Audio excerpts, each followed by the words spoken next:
Olá, queridos, sejam bem-vindos a mais um podcast Grow, seu podcast de negócios, inovação, empreendedorismo, investimento, mundo dos negócios.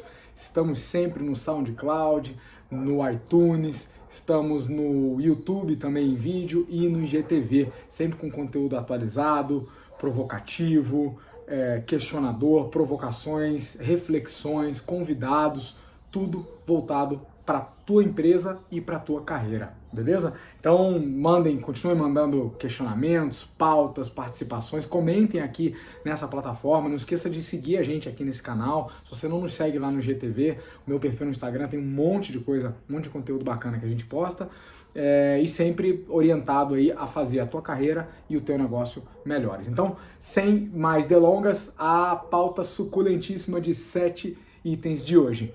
Primeiro, como sempre, o novo anormal. A gente tem dedicado esse primeiro item da pauta nos últimos episódios para debater um pouco desse novo normal e o que ele tem de que não é tão novo e que não é muito normal.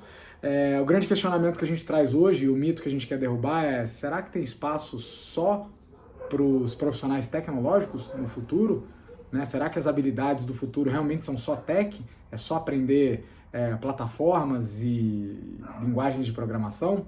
A gente joga uma luz sobre essa questão aí. Número 2, como financiar o seu negócio? Essa é uma pergunta das que eu mais recebo e continuamente falo disso aqui. Funding é uma ciência, né? Entender como você pode captar recurso e investimento para o seu negócio é super importante. Então, como que a gente, que opções que a gente tem? Item número 3, imprimindo um novo mundo. Desde bifes impressos a casas impressas. Qual que é o futuro da impressão 3D? Item número 4, a Human Skill da semana. Vamos falar da habilidade humana de tomada de decisão. Falar um pouquinho de quais são as técnicas e as habilidades por trás dessa macro skill, e por que ela é tão importante cada vez mais no mercado de hoje. Não importa se você é colaborador de alguma organização ou se você está à frente do seu negócio, e é empresário, empreendedor. Item número 5 da semana, a nossa startup da semana. Nesse caso, vamos falar da Brex. Brex contratando engenheiros aí, é um dos itens da pauta de hoje. Número 6, a dica da semana, vamos trazer um clássico, eu acho que eu já falei disso em alguma live, mas recomendo esse com força.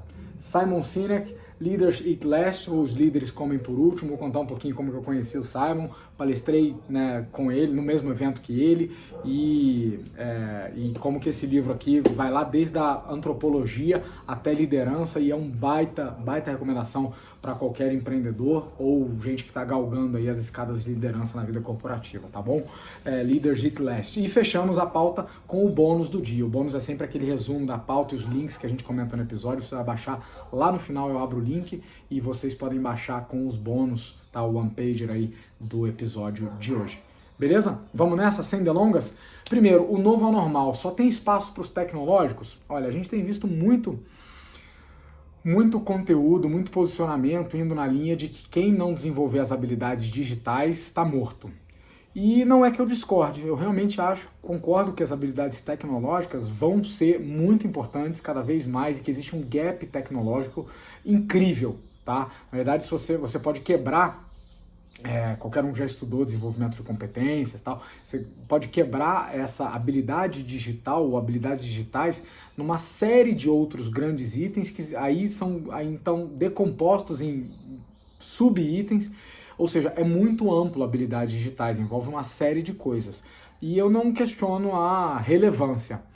Agora, dizer que só tem espaço para profissionais que dominam isso aí no futuro, eu acho que eu não consigo concordar. Todos os sinais que eu tenho lido, acompanhado, mais a minha humilde experiência, mostram que outras habilidades que vão além das tecnológicas, inclusive em áreas tecnológicas, vão ser requeridas nesse novo mercado de trabalho. Porque veja, olha que engraçado, quanto mais tecnológico e conectado que a gente fica, mais a gente precisa das nossas capacidades humanas, das competências que nos diferenciam das máquinas, né? Você vê, hoje eu tô até aqui com a camisa da Slash, o pessoal da Slash me convidou lá para Semana da Humanidade Aumentada, né? Uma das crenças que a gente compartilha é essa aqui: tecnologia a serviço da nossa humanidade. Então, veja, os negócios eles são criados por pessoas para resolver problemas de outras pessoas, mesmo que a ferramenta no meio seja uma plataforma ou uma tecnologia. Então, se por um lado eu não discordo que habilidades técnicas e tecnológicas vão ser cada vez mais necessárias, não me parece que elas sozinhas ganham o jogo e que só haja espaço para esse tipo de profissional. Pelo contrário, cada vez mais o mundo vai valorizar aquilo que nos torna únicos, que é a nossa humanidade e capacidades que só humanos têm de fazer. Por exemplo, quem é que vai liderar uma equipe de grandes profissionais competentes que vai criar a próxima solução ou que vai decolar um novo unicórnio? Vocês acham que é um robô que vai gerenciar esse projeto, que vai liderar essa equipe, que vai ter que replanejar as estratégias no meio do caminho, que vai ter que lidar com aspectos absolutamente humanos das pessoas, que vai ter que ter entendimento da cabeça do cliente para chegar em bons requisitos de produto ou serviço? Vocês acham que é robô que vai fazer isso? Nem a pau. Então, como profissional, né, parte da minha carreira dedicada a desenvolvimento de pessoas, desenvolvimento de profissionais e desenvolvimento de líderes, tanto em carreira executiva quanto mentor de empresários e empreendedores, eu sou categórico a dizer que não é verdade que só haja espaço para os profissionais tecnológicos no futuro, mas sim que essas habilidades não técnicas, as habilidades mais humanas, eu sempre achei soft skill um termo raso demais, mas essas habilidades humanas, elas vão ser não só valorizadas, como raras, cada vez mais raras no mercado. Isso dito, perdão, isso dito, o que fica de lição para você? Desenvolva-se nelas. Isso aqui não basta você só balançar a cabeça escutando esse podcast e dizer, não, eu estou de acordo, faz sentido, Ares tem razão, nossa, que sensato. Eu não estou aqui para ser o cavaleiro da sensatez, eu estou aqui para te chacoalhar e dizer, já que você concorda, o que você está fazendo no seu plano de desenvolvimento que já incluiu atividades relativas a construir essas competências?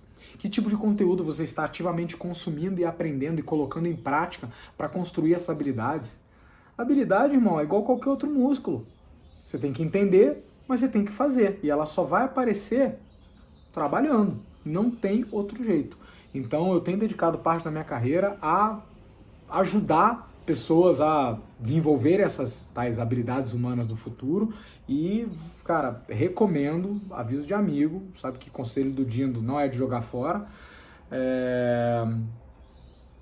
de fato inclua isso no seu roadmap de desenvolvimento e acelere o desenvolvimento dessas habilidades. Comece a entender, consumir conteúdo e aplicar isso na sua vida, beleza? Segundo item na pauta de hoje, como financiar o seu negócio? Bom, essa é uma pergunta que eu recebo bastante e existem N respostas diferentes. O assunto é muito profundo para cobrir somente em um tema do podcast. Então eu vou dar uma passada de helicóptero aqui em algumas possibilidades que vocês têm. Se você é um empresário ou um empreendedor ou alguém que está buscando empreender e essa é uma pergunta para você, vamos ver se eu consigo te ajudar. Bom, existem N maneiras de você fazer o funding, fazer o levantamento dos recursos para decolar um projeto. E eu sempre comentei que existe mais dinheiro disponível do que projeto bom, né? Por mais que o mercado agora esteja passando por uma uma crise de liquidez,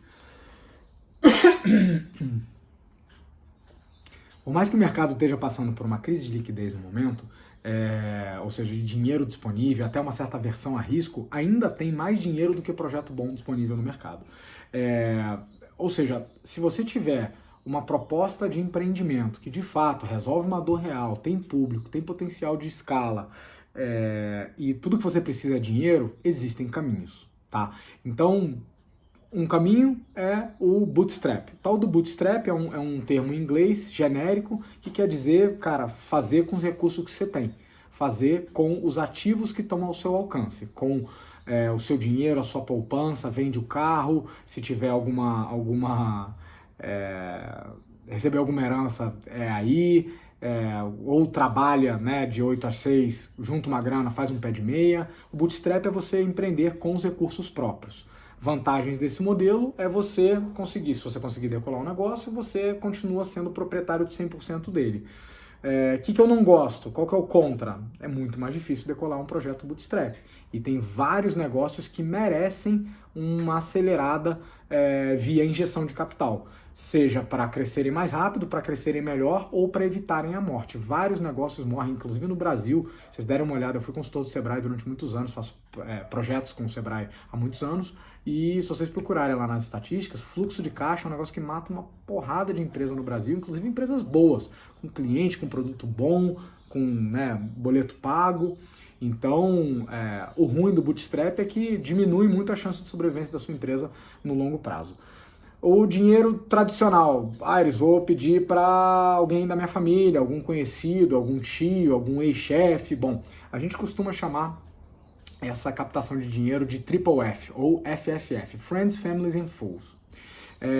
Ou seja, é o dinheiro mais íntimo que você tem à mão na sua rede de contatos imediata. Onde muitas das pessoas vão estar investindo muito mais em você do que na sua proposta, do que no seu projeto, né? E aceitando correr aquele risco, eventualmente até perdendo dinheiro. Então, a tua família, né? Amigos, esse costuma ser o primeiro investimento que várias empresas recebem quando estão começando.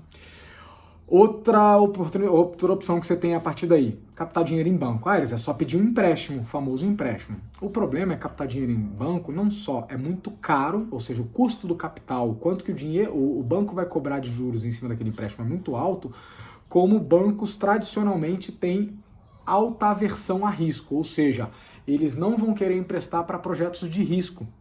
Bom, risco está presente em qualquer projeto, mas decolar um negócio no Brasil é uma atividade de risco, né? Mata muito mais que acidente de moto. Então, bancos costumam ou não emprestar ou cobrar muito caro para dinheiro para empreender, capital de risco. Aí você tem outra opção, que a quarta opção seriam os fundos voltados a investimento de risco, ou seja, gente especializada em investir em ideias de grande risco e em fazer elas funcionarem.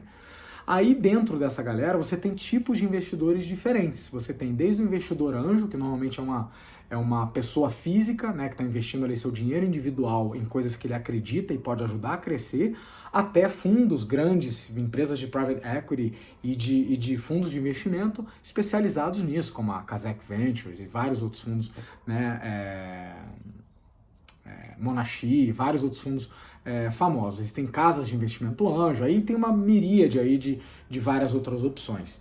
Tem editais de liberação de recursos, então tem editais públicos com dinheiro voltado a tipos específicos de empreendimento, então é uma maneira da política pública, né, dedicar parte dos recursos públicos, do dinheiro público para resolver problemas da sociedade e abrindo editais, falando, olha, agora tem aqui 10 milhões de um fundo do estado, do município, ou do governo federal para mobilidade e transporte. Beleza, aí vai abrir esse edital e as empresas que têm soluções para aquela área vão se concorrer e candidatar aquela grana. Vários desses editais, inclusive pelo FINEP, são a fundo perdido, ou seja, não é um empréstimo que você está tomando, mas sim um dinheiro de capital de risco. Existem co-investimentos ainda por parte do governo, ou seja, Portugal, por exemplo, tem uma política de investimento onde todo investimento feito por um indivíduo é equiparado pelo dinheiro público. Então, né, cada 1.000 euros investido ali por um investidor privado, o governo chega junto com outros 1.000 euros, com uma condição muito bacana. Você tem os próprios investidores anjo, que eu já comentei com vocês, sou investidor anjo há alguns anos, tenho alguma experiência aí, tenho mais de 2 dezenas de empresas em alguns países investidas, e é uma modalidade de investimento muito interessante. Ela é na pessoa física, ou seja, ela não tem um bolso tão profundo quanto um fundo, mas ela costuma trazer o que a gente chama de smart money, ou seja, a contribuição intelectual para o negócio, ou seja, não só dinheiro, você ganha o dinheiro, depósito, é um empréstimo, né? E você ganha a mentoria junto, porque aí esses investidores se aproximam do negócio para fazer ele dar certo. Agora que eles botaram pele em risco, né, o famoso skin in the game, e eles se tornaram coproprietários do seu negócio, eles também querem fazer essa pizza crescer, porque a fatia deles também cresce, eles acreditam naquilo, etc.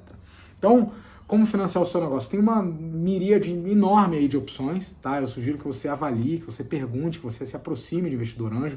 Pode me mandar um comentário aqui embaixo, pode mandar um DM. Eu faço parte de algumas redes no Brasil e fora de investimento. A gente tem um monte de eventos de investimento recentes muito significativos, inclusive durante a pandemia, tá?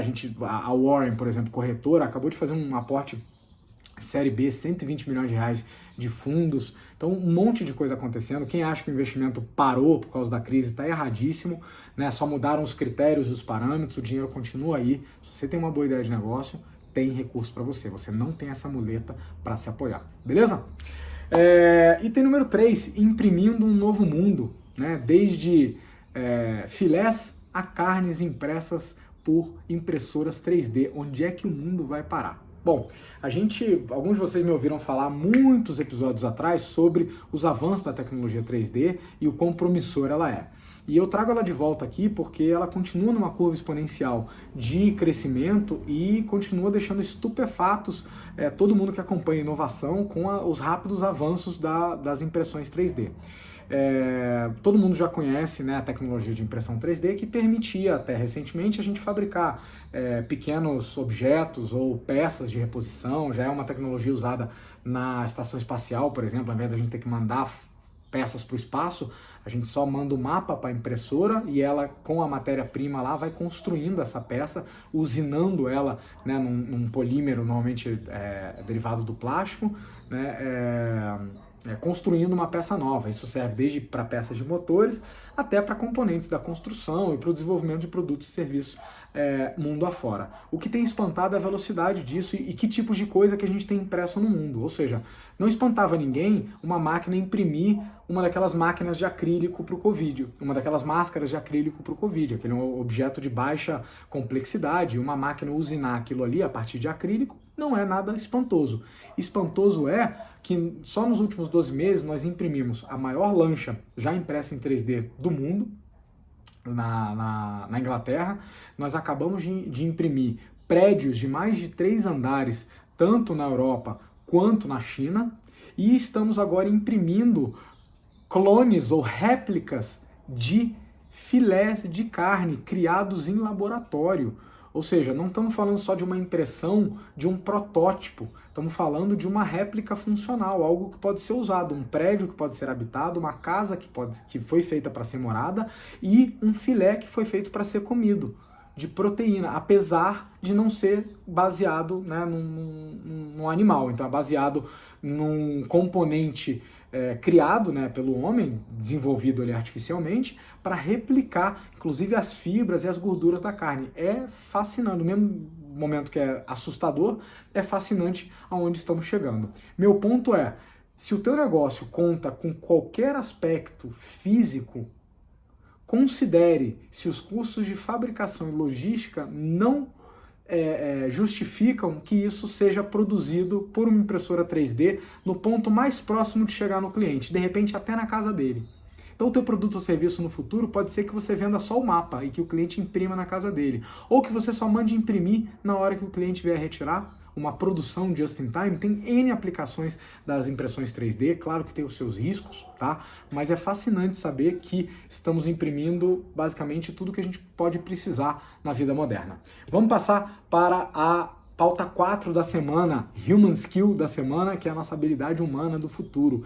Eu queria falar hoje de tomada de decisão, ou como a ciência chama, processos heurísticos, como que o cérebro avalia dados e informações, se posiciona e toma decisão.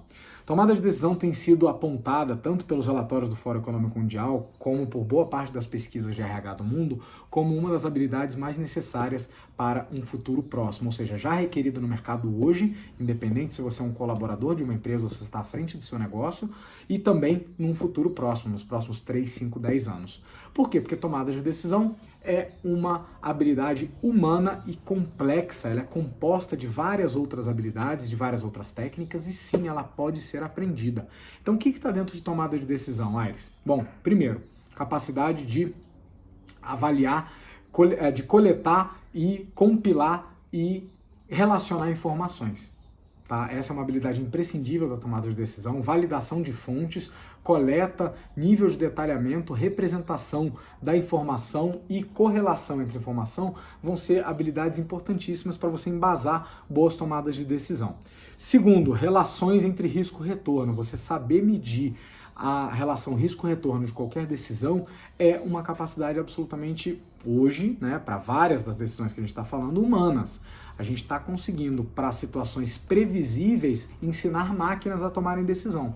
Por exemplo, uma dificuldade que a gente tem hoje nos carros elétricos, nos carros autônomos, é se ele tiver que decidir entre desviar de um pedestre com um carrinho de bebê ou uma moto que cruzou o cruzamento, a gente ainda não tem claramente protocolado como é que esse protocolo de decisão acontece. Porque nem nós, como seres humanos, temos uma decisão única para essa situação. Percebe que para um carro autônomo, na hora que as câmeras e os sensores deles detectarem que tem um pedestre na faixa com um carrinho de bebê e que um motociclista que cruzou o cruzamento também vai ser atingido, que ele tiver que decidir entre o caminho A ou desviar e o caminho B, vai ter que ter um protocolo, a gente vai ter que ensinar os robôs a fazerem isso. Mas nesse momento nem a humanidade sabe. Porque cada situação é uma situação tão específica, um alinhamento de variáveis tão específico que envolve inclusive um questionamento ético, né, sobre o valor da vida, sobre escolher quem morrer, por exemplo, que é uma decisão muito difícil. Então ela vai continuar sendo uma capacidade humana durante muito tempo, principalmente no mundo dos negócios, né? Porque isso vai incluir também, vamos botar como terceira subhabilidade da tomada de decisão, repertório, a capacidade de você mergulhar em tudo aquilo que você sabe, viveu, conheceu, aprendeu e, com base nisso, traçar um posicionamento, traçar uma decisão. Então tem uma série de habilidades aí, né? Lá no Grow Club a gente tem tratado as habilidades humanas do futuro e no episódio que a gente tratou de tomada de decisão, a gente quebrou em pelo menos 5 diferentes para saber que tomada de decisão não é algo que você treina... que você consegue aprender num curso, é algo que você treina e desenvolve as técnicas que estão embaixo de tomada de decisão, que suportam boas tomadas de decisão, né? A gente analisa casos de tomada de decisão, análise de prós e contras e também a cabeça de bons decisores, como é que esse cérebro funciona. Esse processo chamado heurística é como o cérebro analisa a informação que lhe foi alimentada, cruza com todo o referencial que ele já tem e emite um posicionamento baseado em risco-retorno. É fascinante, tem muita ciência por trás, pode ser aprendido sim. Então se você estava se escondendo ainda atrás disso, achando que tomada de decisão é difícil, só o tempo vai me trazer, o tempo vai ajudar muito. O tempo vai te dar experiência, vai te dar cabedal, mas usar isso para não aprender tomada de decisão como uma habilidade desse século é furada. Então corra atrás, não deixe de aprender e se desenvolver, não deixe de colocar isso no seu plano de desenvolvimento. Vamos para a pauta número 5, a startup da semana. É com muito orgulho que eu lhes apresento a Brex. Brex é uma empresa fundada no Vale do Silício por 2 brasileiros e que está contratando brasileiros agora. Tá? A Brex se especializou em cartões corporativos e soluções de cartão para empresas, para outras startups e para empresas de inovação. E os fundadores, o Henrique e o Franceschi, comentam que esse negócio que hoje está avaliado em 3 bilhões de dólares tem um plano super agressivo, inclusive de contratar brasileiros, abriu vagas para um trabalho 100% remoto e salário pago em dólar.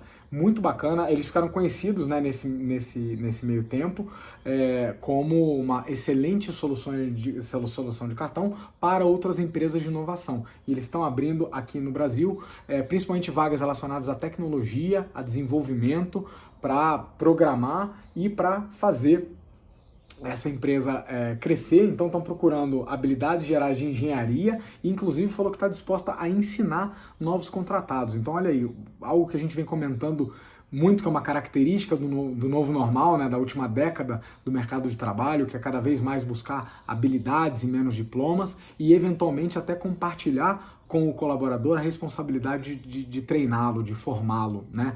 Esse é o tamanho do desafio que empresas de crescimento rápido têm. Contratar é sempre uma dor. Quem já me ouviu falar do caso do Nubank sabe que, né, essa é a posição do Davi Vélez, por exemplo, colombiano fundador do Nubank, e vários outros fundadores de empresas de crescimento rápido, que contratar é um dos gargalos para crescer. A Brex, né, startup brasileira fundada lá no Vale, está passando por esse desafio e está contratando brasileiros. Então, se você tem vontade, né, de trabalhar com tecnologia ou nesse ambiente, é uma excelente oportunidade. Não há um número específico de vagas, tá? Segundo a empresa, eles vão contratar todo mundo que preenche os requisitos mínimos, né? Publicaram aí há pouquíssimas semanas vagas aí na faixa de $50 mil por ano. Então, Pode ser uma boa oportunidade, trabalhar numa empresa bacana, com potencial de crescimento, salário em dólar. Fica a dica do Dindo. Parabéns, Brex, pelo modelo de negócio, pela solução e por movimentar a economia e contratar a gente num momento tão difícil. Item número 6 da nossa pauta, a dica do Grow. E hoje a gente vai falar desse livro aqui que eu adoro, do Simon Sinek, Líderes Comem por Último, ou Leaders Eat Last. O Simon Sinek é quase que uma unanimidade no mundo da psicologia organizacional, ou seja, o entendimento das pessoas por trás dos negócios, e ele é um cara, eu gosto muito das referências dele, é um cara que normalmente vai buscar lá na antropologia, na sociologia, coisas para embasar os posicionamentos dele sobre liderança, sobre formação de times e sobre como liderar negócios de sucesso. Eu conheci presencialmente o Simon num evento em 2016, que eu palestrei em San Diego, e que ele foi um dos palestrantes keynote. Então, não dá para dizer que palestramos juntos, porque não é verdade, mas palestramos no mesmo evento, que para mim já foi uma honra. Conheci o Simon, comprei o livro dele, não consegui pegar o autógrafo na época, mas só de conhecê-lo já me deu assim o grande prazer. Ele tem várias outras obras super destacadas, é autor, por exemplo, pai do conceito do Golden Circle, né, do Start With Why, que é o outro livro dele, e nesse aqui ele fala muito sobre liderança, e sobre como a liderança moderna se baseia em aspectos muito humanos, veja, reforçando o ponto que eu falei hoje mais cedo sobre as human skills, e ele fala sobre como traços muito humanos que estão desde quando a gente morava nas cavernas e se alimentava da caça, até os hábitos sociais atuais, e sobre como liderança é uma arte social, é algo que é aprendível pelo ser humano e que dificilmente vai ser algo robotizável, maquinizável. Ele explica aqui por quê. Adoro esse conteúdo. E ele fala, né, sobre como que líderes são os que têm mais apetite a risco, os que vão de cabeça no desconhecido, os que correm para o perigo, né, e não correm dele, e que muitas vezes põem seus próprios interesses pessoais de lado frente à jornada que eles têm para percorrer. E aí ele questiona: você é um líder? Então, um dos materiais, dos conteúdos de liderança que eu mais gostei nos últimos anos, bem pragmático, muito bacana, recomendo. Vou colocar o link dele no bônus de hoje. O que, aliás, fecha o nosso episódio, né? Falando o item 7 da pauta, é o bônus de hoje. Vocês podem baixar, independente de qual plataforma você estiver vendo ou ouvindo, vai ter o link para você baixar o one-pager do episódio de hoje, que é o resumo da pauta com os links de todos esses materiais, né? A matéria da Brex na Exame, fala um pouquinho sobre a impressão 3D, os dados, o link do livro do Simon Sinek, um monte de coisa legal. Então a cada episódio sempre tem, você baixa, fica aí o nosso recado. Foi um prazer estar com vocês de novo e espero comentários de vocês. Não deixa de comentar, se você gostou, comenta aqui embaixo o que você mais gostou, o que você quer ver e principalmente marca alguém que precisa ouvir esse tipo de conteúdo, que precisa inovar na maneira como pensa a sua carreira ou o seu negócio e que se beneficiaria desse conteúdo aqui. Beleza? Eu sou o Thiago Aires, foi um prazer e até a próxima. Grow!